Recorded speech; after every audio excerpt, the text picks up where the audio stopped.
अर्नव, ऋषि और आकाश बहुत अच्छे दोस्त थे।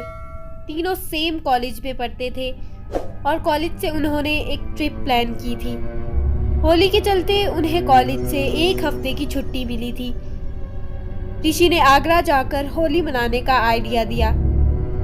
तीनों ही उस आइडिया को लेकर बहुत एक्साइटेड हो गए और होली मनाने के लिए आगरा के लिए निकल गए। आगरा में अक्सर होली का त्यौहार बहुत ही जोरों शोर से मनाया जाता है। होली का त्यौहार पूरे जलसे की तरह होता है। अर्नव, ऋषि और आकाश होली से एक दिन पहले आगरा पहुंचे और अगली ही सुबह सफेद कुर्ता पहनकर होली सेलिब्रेट करने आगरा की गलियों में निकल गए। तीनों ने पूरा दिन बहुत इंजॉय किया। होली खेलते खेलते उन्होंने ठंडाई समझकर काफी सारी भांग पी ली। पूरा दिन रंगों से खेलने के बाद अब सूरज ढलने लगा था और तीनों ही बहुत बुरी तरह थक चुके थे। अर्नव, ऋषि और आकाश अब अपने होटल की तरफ वापस जाने लगे थे, पर कहीं ना कहीं वो तीनों ही भांग के नशे में थे, जिसकी वजह से वो वापस जाने का रास्ता भटक गए थे। अर्नव के कहने पर उन्होंने चलते हुए एक नया रास्ता ले लिया। अब उनमें से कोई नहीं जानता था कि उनकी ये गलती उन्हें कितनी भारी पड़ने वाली है। जहां आगरा की हर गली में शोर शराबा था, वहीं वो नया रास्ता काफ़ी सुनसान सा था। वो तीनों बस उस पर चलते जा रहे थे। चलते चलते उन्हें अपनी दाएं तरफ एक पुराना सा खंडर हुआ किला मिला। वो उसके सामने से निकल ही रहे थे कि तभी उन्हें खंडर से अजीब सी आवाज़ें आने लगी। ऋषि ने ध्यान से सुना तो वो शोर असल में लोगों के हंसने खेलने का था।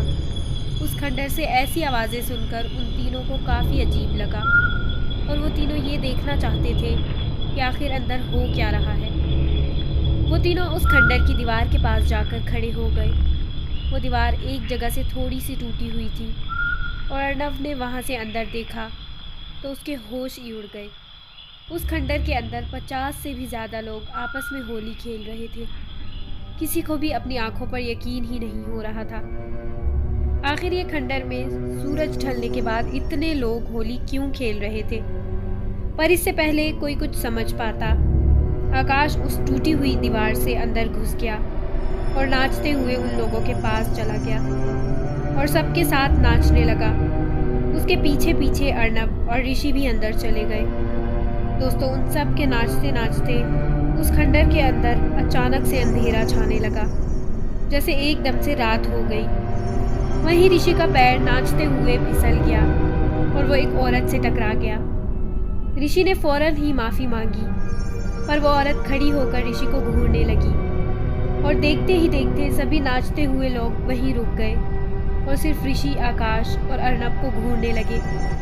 उस खंडर का माहौल अब बहुत भयानक सा हो गया था। इससे पहले उन तीनों में से कोई कुछ कर पाता, उस औरत का चेहरा बदलने लगा, बल्कि वहाँ खड़े सभी लोगों का चेहरा बदलने लगा और नीला पड़ने लगा। तभी ऋषि के सामने खड़ी उस औरत की आंखें सफ़ेद हो गई।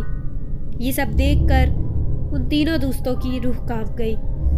आकाश और अर्नव सीधा वहाँ से भागने लगे, पर ऋषि अपनी जगह पर ही रुका हुआ था और उस औरत को सुन्न होकर देखे जा रहा था कि जैसे ऋषि एक पुतला बन गया हो। आकाश ने उसे वहाँ से खींचने की कोशिश की, पर ऋषि मानो वहीं पर जम गया था। आकाश ने उसे और जोर से खींचा और जो उसने देखा उसे देख उसका दिल दहल गया। ऋषि की आंखें भी सफ़ेद पड़ने लगी थी। ये देखते ही आकाश ने ऋषि का हाथ छोड़ा और वहाँ से भागने लगा। आकाश और अर्नव दोनों को कुछ भी समझ नहीं आ रहा था।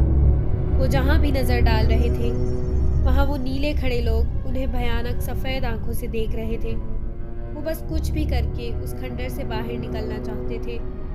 ऋषि अब भी वहीं एक पुतले की तरह खड़ा था। अर्नव ने देखा कि जिस दीवार से वो अंदर आए थे वही बाहर जाने का इकलौता रास्ता था, तो वो उसकी तरफ जाने का रास्ता ढूंढने लगा। तभी कुछ ऐसा हुआ जिससे अर्नव और आकाश की सांसें जम सी गईं। वहाँ पर खड़े सभी लोगों की हड्डियाँ चटकने लगीं और वो धीरे धीरे अर्नव और आकाश की तरफ बढ़ने लगे। उन दोनों की जान सूख चुकी थी। उन्हें लगने लगा था कि उनके साथ कुछ बहुत ही बुरा होने वाला था। पर तभी अर्नव और आकाश ने मिलकर ऋषि को वहाँ खींचा और उसे अपने कंधे पर उठाकर वो दोनों उसी दीवार की तरफ भागने लगे। अंदर आए थे। बिना कुछ सोचे वो बस उस दीवार की तरफ भागते गए और उस किले से बाहर कूद गए। किले से बाहर निकलते ही ऋषि की आंखें पहले जैसी नॉर्मल हो गईं और वो वहीं पर बेहोश हो गया। इससे पहले कि वो कुछ समझ पाते, उस खंडर से आग की लपटें निकलने लगीं और उस किले के अंदर मौजूद सभी लोग आग में जलने लगे। वो भयानक नज़ारा अर्नब और आकाश से देखा भी नहीं जा रहा था, तो उन्हें लगा कि ये सब जो उनके साथ घटा वो कुछ नहीं बल्कि भांग का नशा था। लेकिन वो दोनों जैसे तैसे ऋषि को उठाकर जब अपने होटल तक पहुँचे और वहाँ के मैनेजर को उन्होंने सब कुछ बताया, तो मैनेजर की बात सुनकर वो लोग दंग रह गए। उस मैनेजर ने उन्हें बताया कि जिस किले के पास वो थे, उस किले में कई साल पहले गांव के लोग होली मना रहे थे और तभी उनके गांव पर एक मुग़ल बादशाह ने हमला कर दिया था। किले को चारों तरफ से घेरकर मुग़लों ने उस पूरे किले को आग लगा दी थी। उस किले में मौजूद हर एक इंसान की वहीं पर मौत हो गई थी। आज भी होली के दिन शाम को कोई भी उस किले के पास से नहीं निकलता। कहते हैं वो सारी आत्माएं उस किले के अंदर कैद हो गई हैं और वहीं पर भटकती रहती हैं और हर साल होली के दिन वहाँ भूतों की होली खेली जाती है। ये सब सुनकर अर्नब और आकाश के होश उड़ चुके थे। ऋषि अब भी बेहोश था। होटल के मैनेजर ने उसे दिलासा दिया कि अब वो तीनों बिल्कुल महफूज हैं। सुबह होते ही अर्नब, ऋषि और आकाश फ़ौरन ही आगरा से निकल गए। ऋषि को उस दिन के बारे में ज़्यादा कुछ याद तो नहीं है, पर अर्नब और आकाश उस दिन को शायद ही कभी भूल पाएंगे। सो गाइज, ये थी आज की स्टोरी। आप सबको हैप्पी होली।